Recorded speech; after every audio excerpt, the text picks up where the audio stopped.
everyone. So today we are going to talk about one of the green technology which is known as wind turbine. So we'll be talking about how it works and how it is converting renewable energy into other form of energy. Like wind energy, people have been using winds for 1000 years to pump water to mine grain and power sailboats. Wind turbines have a rotor that spins as the force of the wind rotates it. That rotation operates a generator inside the turbine which collects and produces power as the force of wind rotates the rotor. So basically wind turbine is a concept where wind energy, which is a kinetic form of energy, is converted into mechanical source of energy. So you can utilize wind to generate electricity. Earlier there were so many applications of using wind energy in different forms, like pumping water, they used to use wind for power sailboats, right? So there are application of wind energy, and we are discussing about wind turbine which is placed in wind farms, and you can see here in the figure this is a wind farm, right? And here the wind energy is converted into electrical energy. Now, how do you convert wind into electricity? Like this kind of innovation which happened where wind is converted into electricity. So, wind turbines convert the kinetic energy in the wind into mechanical power. This mechanical power can be used for specific tasks such as grinding grain or pumping water, or a generator can convert a mechanical power into electricity. So it not only converts it into electricity, but it can also help in pumping water. So wind turbine works the opposite of fan. Like fan is used to do what? Fan is creating wind energy. Instead of that, here what is happening? Here wind energy is converted into electrical energy. So wind turbine works the opposite of fan. Instead of using wind electricity to make wind like a fan, wind turbines use wind to make electricity. So in fan, electricity is used to generate wind, and here the opposite of that happens. The wind turns the blade which spins the shaft which connects to a generator and makes electricity. The energy in the wind turns 2 or 3 propeller blades around the rotor. The rotor is connected to the main shaft which spins the generator to create electricity. Wind turbines are mounted on a tower to capture most energy at 100 feet, 30 meters or more above the ground. They can take advantage of faster and less turbulent wind. So it's very easy. The wind turbines are created at a height of 100 meters from the ground, so that the velocity of wind is more and they can create more energy out of it, and the amount of energy which is required to spin the rotor, right, that is also more when you go to a certain height. So at 100 meter the wind energy is flowing at a higher speed, so that the rotor will move faster and it will generate more electricity. So this is the concept where the turbine moves, the rotor moves, and it will create electricity out of it. I will explain you the whole function, that what are propeller blades, how they are designed, why they are designed in such a way that the maximum air or maximum wind is utilized and they move faster, right. So here, as you can see in the figure, this is the blades, these are the rotor blades as you see, and they are designed in a curved shape. So you can see even in aeroplanes the wings are designed in a curved shape, because why they are designed in a curved shape? They can oppose the wind more, right, and because they are designed aerodynamically, they will utilize maximum wind energy and the rotor will move faster. So the blades will move faster, and because of that they are connected to a shaft and main gearbox. So what is happening? The wind is moving the blades, right, and because of that what is happening, it is creating energy, mechanical energy, and that mechanical energy is concentrated in the gearbox. As the wind energy is moving the rotor and it is not that much high, gearbox will do what? It will convert the energy into higher power or higher speed. So gearbox is used to do what? Convert this speed into maximum efficiency, right? So here the speed is not that much, so it maximizes the speed mechanically, and that is used to generate electricity. Here there will be a step up transformer which will convert the mechanical energy into electricity, and that will be passed on. So basically wind turbines are designed in aerodynamic form. These wings are designed in a particular format so that they move faster, but the speed which is generated by wind energy is not that much. So there is a gearbox which will increase the speed, here, right, in the gearbox, and that speed will be converted, that mechanical energy will be converted into electrical energy. So you can see here, this is a higher speed shaft and this is a lower speed shaft. So here low speed is generated, that is converted to higher speed by a gearbox. Then here high speed is generated, that high speed is used to convert into electricity, as low speed will be generating less electricity and that is not feasible enough, right. So because of that we convert low speed into high speed by gearbox, and then that high speed is used to generate electricity, and these are the blades of your wind turbine. So here you can see blades are little curved and they are designed in aerodynamic way so that they can utilize maximum wind energy. Even there are sensors on this turbine, they will sense the speed of the wind and they will change the angle of the blades for the maximum utilization. So the efficiency of wind turbine to convert wind energy into electrical energy or any other form of energy is 59.3%, and it is the most efficient form of energy, right. So this is how the wind turbine works. Now for the maintenance. So what one should do for the maintenance of the wind turbine? So wind farm maintenance is any process used to keep wind turbines in consistent working order. So maintenance workers on wind farm lubricate moving parts such as gearbox and bearings. So basically gearbox is lubricated so the functioning is more smooth. Check connections within the system and resolve any major issue that develop. Wind farms employ maintenance supervisor to oversee maintenance technician and handle numerous administrative matters such as scheduling and reporting. Supervisors may also assist with repairing and maintaining wind turbines when needed. So basically they check on lubrication, they check on the sensors, that are the sensors working or not, they check according to their schedule. So to keep up with the maintenance task, wind farm utilizes both preventive and predictive maintenance process. Sensors located at key points on each turbine sends various types of data back to the wind farm maintenance team. This data information includes the lubricant levels, so they will test also lubricant levels. If these are lesser, they have to lubricate it. Vibration, temperature, foundation, displacement, right. So if the wind if the sensors show too much vibration in the turbine shaft, it can indicate that the shaft has run too far out of place and needs to be realigned. So these kind of sensors are there, they will give the signals to the maintenance or supervisor staff. In addition to the sensor data, the wind farm schedules regular lubrication and maintenance check to keep each turbine in top working order. So lubrication checks are scheduled every 6 months and maintenance teams uses CMS and MMS software to keep track on when each of their 300 turbines have been serviced. When a turbine is due to maintenance check, the system sends them notification and they schedule a technician to handle it.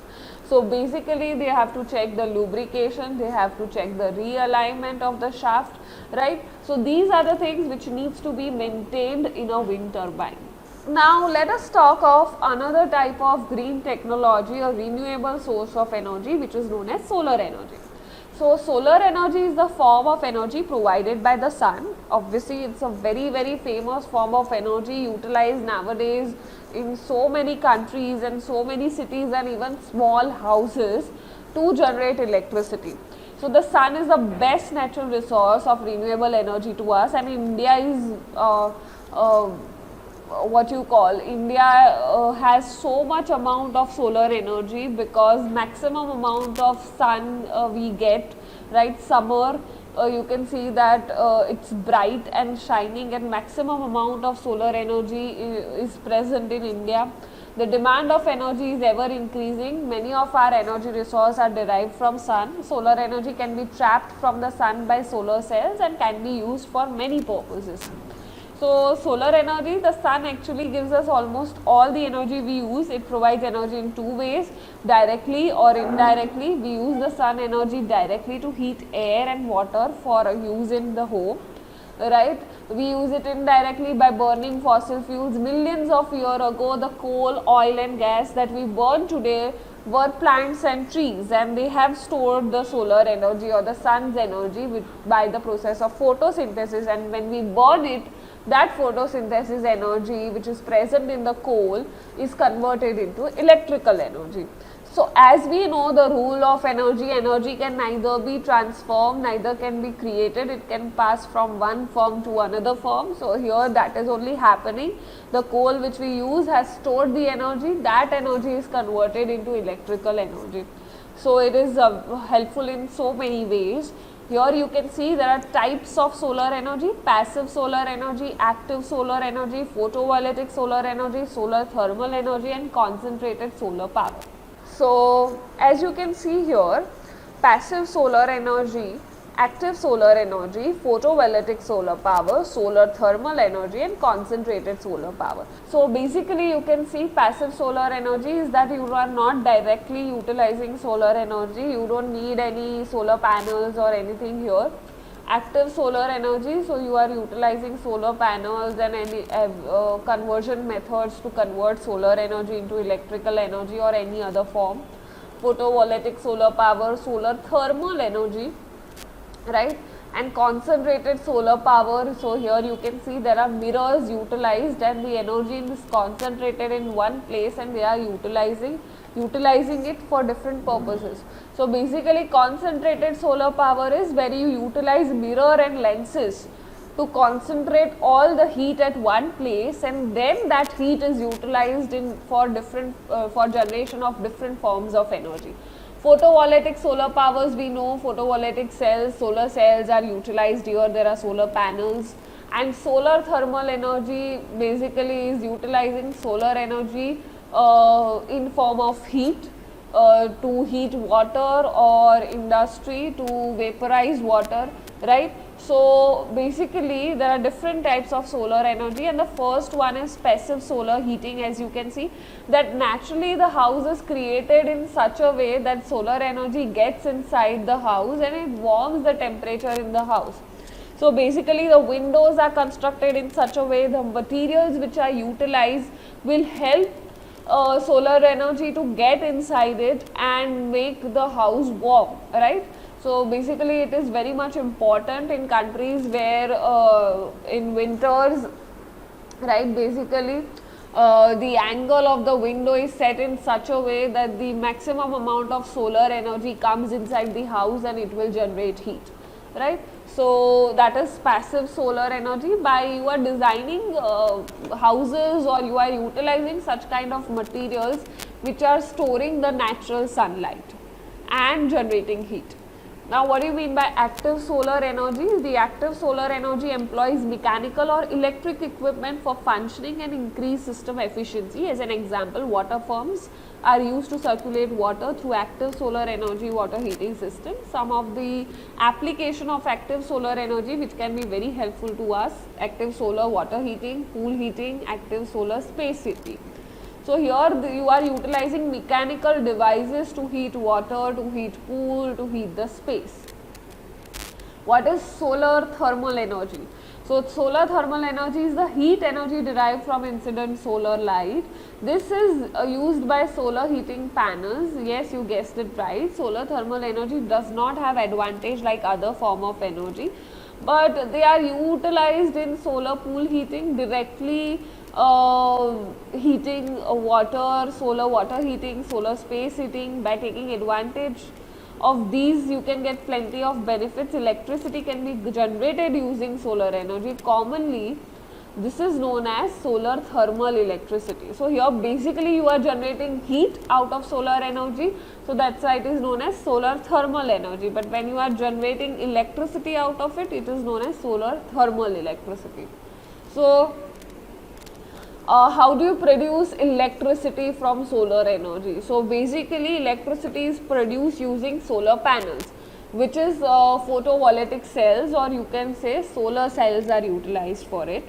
Then there is a controller which looks after battery. That's in sometimes during summer there is so much amount of heat, right? So that can also be very dangerous. It can burn wires or it can burn the cells. So how do you balance it? So there are controller for it which will control the heat which is collected. It does ensure that the battery cannot be overcharged by the solar panel, and ensure the battery cannot be over discharged by low voltage. So it is a controller which controls the amount of energy going inside the battery. So battery stores the power generated by solar panel until it is required, and the vast majority of small solar electric system runs at 12 volts. Then there is an inverter which converts the DC current into AC current, right? Because in home we need AC current, not DC current. So there is an inverter which is converting the DC energy into alternative current, right?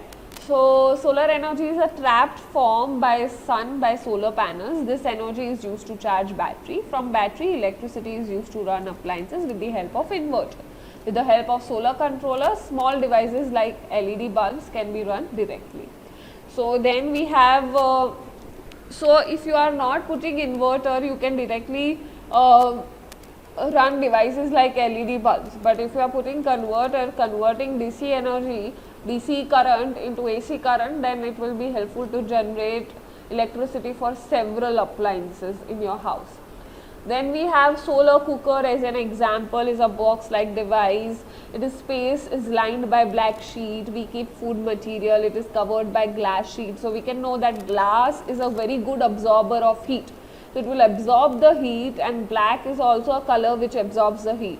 So mirror helps to focus all the reflected rays in the food material placed in the box, and that will help to make different kind of foods which require heat, right? So we can place solar cooker with food material inside it, and after some time the food is cooked by the heat of sunlight reflected by the mirror. So solar cooker you basically utilize mirror, and that mirror will concentrate all the heat and that is helpful in cooking food.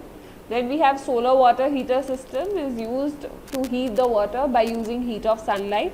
The system includes solar collector and insulated tank. Solar collector is a combination of tubes laminated by solar panel. Solar collector is supplied by cold water, and this water is heated by sunlight trapped by the panel. So here in the panel the sunlight will be trapped. Here there will be cold water which will be heated by this panel. So warm water is sent to insulated tank and used time to time whenever required. It helps to save electricity. So now these were different applications of solar energy. I have discussed maximum applications, and I have discussed how solar energy works, and photovoltaic cells are there in the solar panels. As you can see in the figure, this is a solar panel which is there, and there are photovoltaic cells.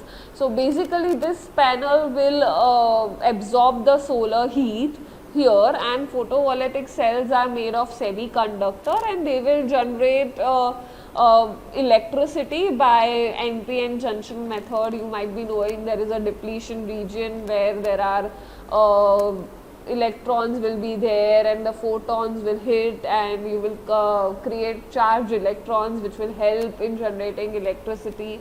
And that is the concept here of NPN junction, right, where solar cells are made up of semiconductor material which will absorb the heat, and that heat will generate charge in it, right. So basically photovoltaic cells are very important in solar panels, right. How do you maintain the solar panels, or how do you maintain the solar systems? So the panel should be clean. Like suppose if you are putting the solar panel on your roof, there will be dirt accumulating, blocking the sunlight, so you have to clean the solar panels, see the wires that it had not been retracted. You have to see the switches that it does not have any defect. Vents are free of debris, or you can see generally it is recommended that you have to do the checkups between two to 4 times in an year. The good news is that it does not require much work. All you really need is a leaf blower or a quick spray with a garden hose, and your panels will be clean. So basically solar panels which you are placing it, the electricity which is generated from it, basically what you need to do is clean your solar panels. It should be free of dust, so you can do the cleaning by yourself also. And for checking the components, the inverter or wires or anything, you have to schedule a technician to check it, right, 2 to 4 times a year, and that will be fine. So you basically have to keep it clean, and you have to check for any damages on wire or the inverter or the panels, right. So that's how you maintain a solar panel or any solar system. You have to check for any damages. It should not be there, so that you can utilize maximum amount of solar energy and generate maximum amount of electricity out of it. Thank you for watching this video.